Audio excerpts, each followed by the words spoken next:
Voilà. Messieurs, Boker Tov, Baruch haba Rabbi David, Baruch haba Monsieur le Rabbin. Nous allons faire tout de suite nous allons tout de suite faire le cours. יש חוק. מה החוק החדש? שצריך לשלם את הכרטיסים של המטוס. ברוך הבא בלי כלום, זה לא עולה. Allez, messieurs, donc on va faire le cours pour la fois chez les maths de tous les malades, qu'on entende des bonnes nouvelles si Dieu veut. Amen. Allez, messieurs, on a ce matin un petit passage dans le Moed Katan, dans la Gemara. Un enseignement à propos qui est donné par Rabban Gamliel. Il faut savoir que Rabban Gamliel a vécu à l'époque de la destruction du deuxième Beth Amikdash. Ouais. Il a connu la destruction du deuxième Beth Amikdash.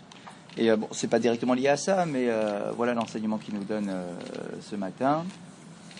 Bitkufa keduma haya tekes halvaya kaved al anashim aniyim yoter me'etzem petirat kerovav. Il y a un enseignement comme ça très dur où on nous dit que à l'époque, il y a eu une époque malheureusement où lorsqu'il y avait un décès dans une famille, ce qui était le plus douloureux à propos de ce décès, c'était pas le décès en tant que tel, c'était les frais financiers qu'il fallait sortir pour organiser les obsèques. Ça veut dire que ça devenait tellement cher que les gens avaient plus de peine par rapport à l'argent qu'ils perdaient et l'organisation et les dettes et le machin, plutôt que la mort elle-même, quoi, de la mort de leurs proches.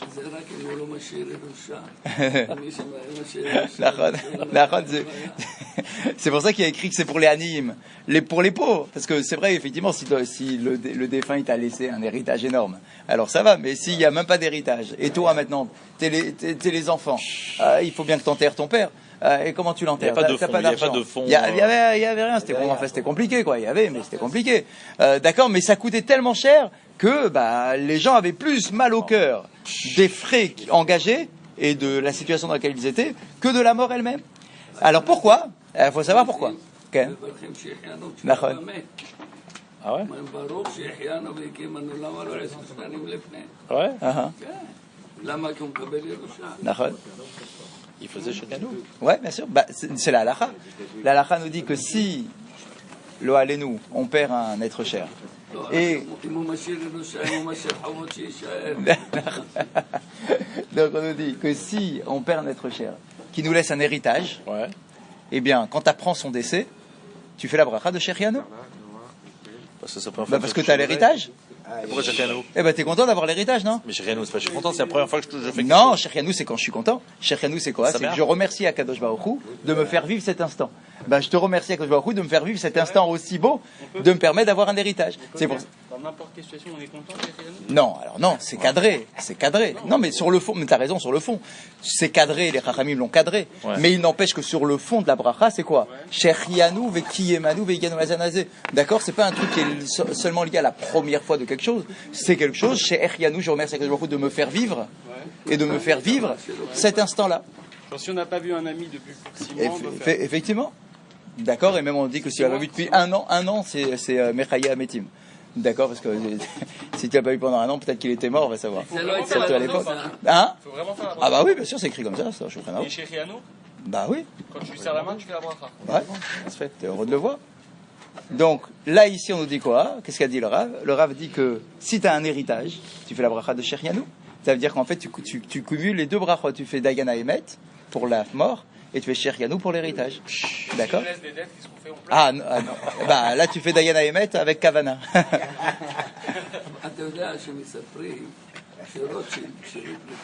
רוטשילד, כן. רוטשילד. אז אחד היה בוכה. היה בוכה חזק מאוד. החבר שלו אמר לו, למה אתה בוכה? אתה לא קרוב של רוטשילד, אז למה אתה בוכה? אומר לו, אני בוכה שאני לא הקרוב שלו. Alors, tout ça pour dire quoi? Qu'à l'époque donc de Rabban Gamliel, le problème c'est quoi? C'est que les riches, les gens qui étaient riches, ils dépensaient énormément d'argent pour organiser les obsèques. C'est-à-dire qu'ils mettaient, écoutez bien, c'est ce que dit la Gemara, ils achetaient pour le défunt des vêtements qui coûtaient une fortune les plus beaux vêtements, les plus beaux costumes, la plus belle déco. Ils mettaient une fortune pour dépenser, pour acheter, pour le mort. C'était pas pour s'enorgueillir, hein. Les commentateurs nous disent pas pour s'enorgueillir, pour le kavod du mort. Attends, j'ai les moyens, je vois pas pourquoi tu veux que je me prive. J'ai les moyens. Pourquoi est-ce que tu veux que mon mort, je le mette dans une serviette? Non. Le protocole était différent. Khazak. Il n'enterrait pas. Khazak. À l'époque, donc c'est la Gemara. Comme le pharaon. À l'époque, ils mettaient les plus beaux vêtements. Et si tu as de l'argent, vas-y, mets de l'argent. Mais du coup, qu'est-ce que ça a entraîné? Ça a entraîné un effet de réaction où chacun essayait du coup de faire plus que l'autre. C'est un peu comme les bar mitzvahs aujourd'hui. D'accord? C'est que truc, mon voisin il a mis l'orchestre truc, moi il faut que je fasse l'orchestre d'au-dessus, etc., etc. Mais là c'était pour la mort. Donc si moi je sais que mon voisin il a mis un costume Dior, moi je vais mettre un costume d'au-dessus. Et donc il y avait une sorte de compétition. Plus les gens avaient les moyens, et plus ils mettaient de l'argent sur le costume qui accompagnait le mort. Mais qu'est-ce que ça entraînait? C'est que celui qui était pauvre, il avait deux façons de se réfléchir. Il disait, si je donne rien, si je mets un truc simple, c'est honteux. Qu'est-ce qu'ils vont dire les gens? Ils vont dire, ah, t'as vu, celui-là, il n'est pas capable d'honorer son mort, et truc, il n'y a pas de cavote pour le mort, pas de cavote pour son père, pas de cavote pour sa mère. Donc, ils empruntaient de l'argent pour lui acheter un beau costume. Et donc, du coup, pour ce pauvre-là, qui est obligé d'emprunter de l'argent pour acheter, pour mettre une fortune là-dedans, du coup, ça devenait plus difficile. Oui, mais il le mettait sur le mort. Pour le mort. C'est le cavote du mort, pas le cavote du truc. D'accord? Il s'habitait et habillait bien.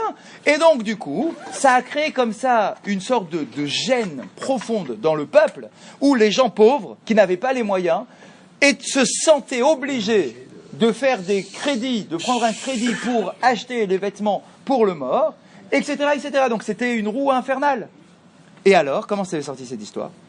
Rabban Gamliel, qui était le Rav de l'époque, Rabban Gamliel, Ratza Bechol Meodo, les Vatel, et Tixa Alvaya. Rabban Gamliel est venu, et il s'est dit, ça ne peut pas continuer comme ça.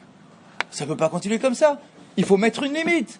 D'accord? Parce que plus les riches mettent, et plus les pauvres veulent mettre, et eux, ils n'ont pas, etc.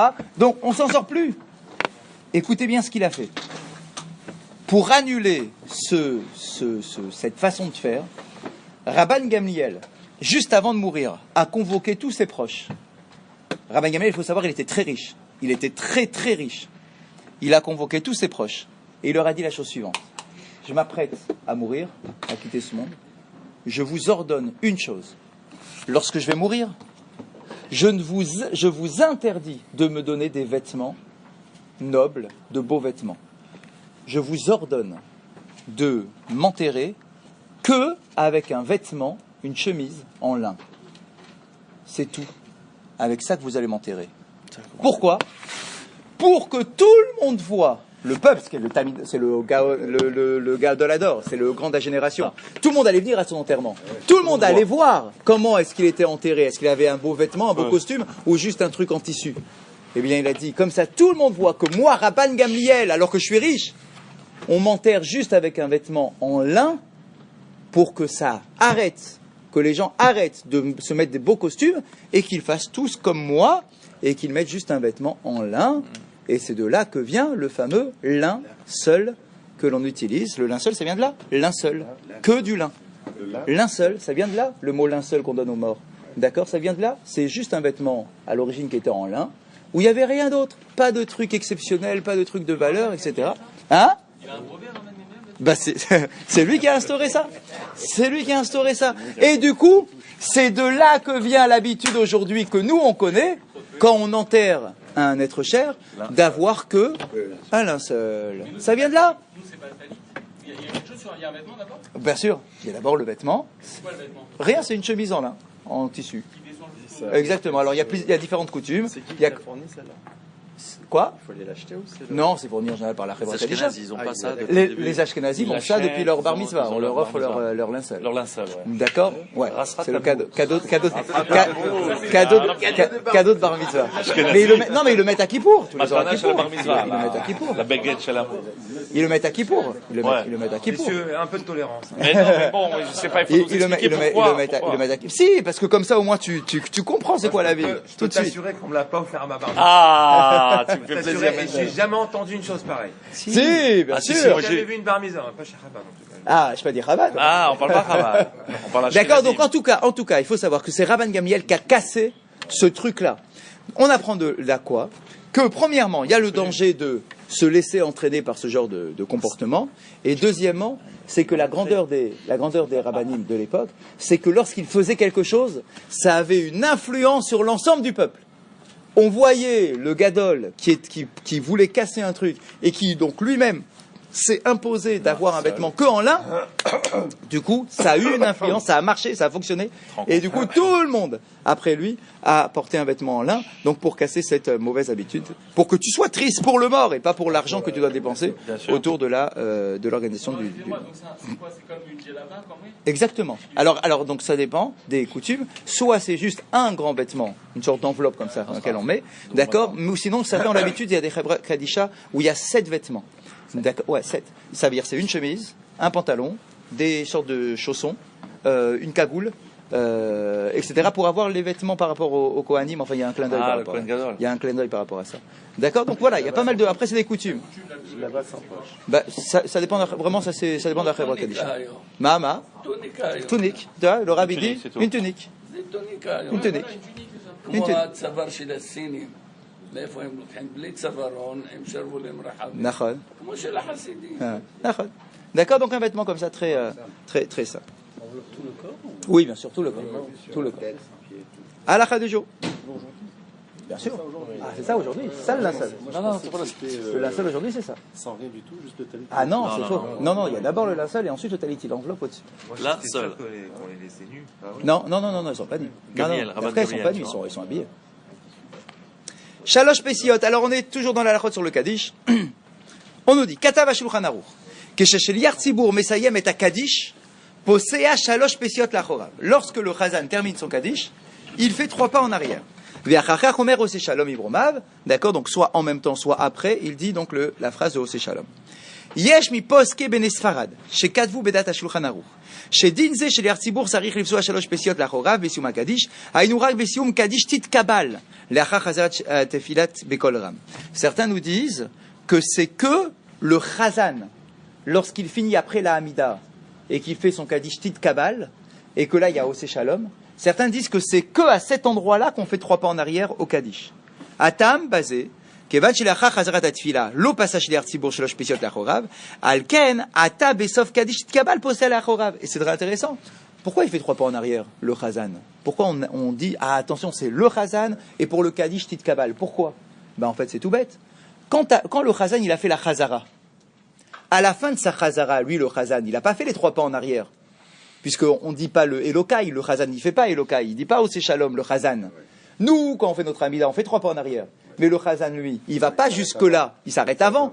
Donc du coup, quand est-ce qu'il fait ces 3 pas pour se séparer d'Akadosh Baruch Hu? Eh ben lui, c'est au Kaddish.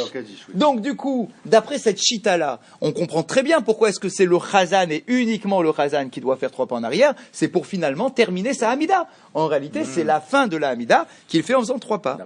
Exactement. Donc il n'est pas censé bouger dans ce cas-là, jusqu'à son kadish. Exact, en fait il bouge que parce qu'il a besoin de s'asseoir pour faire les tachanonim. D'accord, mais on va dire, c'est pour ça qu'on dit qu'il ne faut pas s'interrompre entre la Hamida et tachanonim, parce que ça reste un seul bloc. Tout ça c'est un seul bloc, mais il ne doit pas parler, tu as raison. D'accord, c'est un seul bloc. Et donc du coup, il fait son kaddish, et hop, il a l'occasion de faire ses 3 pas pour se détacher de tout ce qu'il vient de faire.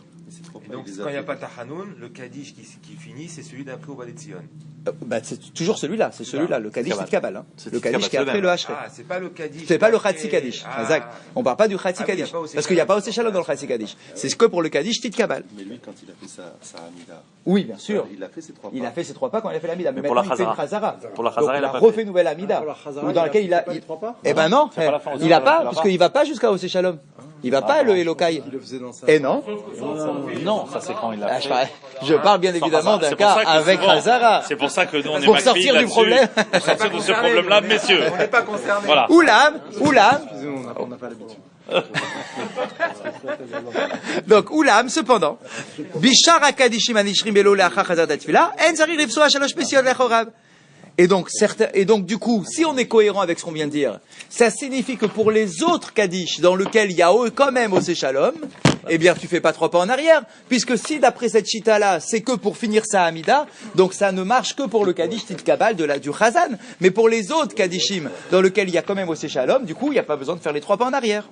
Veyesh mekeilot ben Sfarad shenahaguken, et certains dans les communautés séfarades ont quand même l'habitude, ont l'habitude de faire 3 pas que pour le Chazan à la fin du Kaddish Titkabal.